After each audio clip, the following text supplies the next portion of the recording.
The doctrine of stare decisis is not an inflexible rule of law.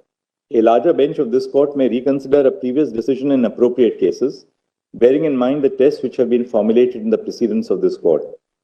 The judgment of the majority in P.V. Narasimha Rao, which grants immunity from prosecution to a member of the legislature who has allegedly engaged in bribery for casting a vote or speaking, has wide ramifications on public interest, probity in public life, and parliamentary democracy.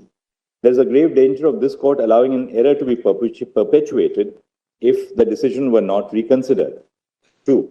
Unlike the House of Commons in the UK, India does not have ancient and undoubted privileges which were vested after between Parliament and the King.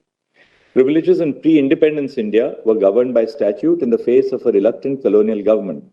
The statutory privilege transitioned to a constitutional privilege after the commencement of the Constitution. 3. Whether a claim to privilege in a particular case conforms to the parameters of the Constitution is amenable to judicial review. 4. An individual member of the legislature cannot assert a claim of privilege to seek immunity under Articles 105 and 194 from prosecution on a charge of bribery in connection with a vote or speech in the legislature.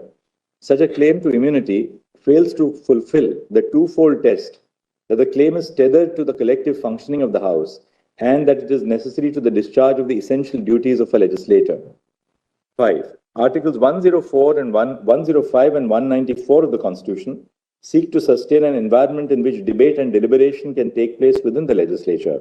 This purpose is destroyed when a member is induced to vote or speak in a certain manner because of an act of bribery. 6.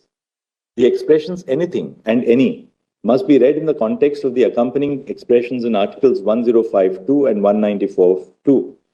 The words in respect of means arising out of or bearing or a clear relation to and cannot be interpreted to mean anything which may be even have a remote connection with the speech or vote given.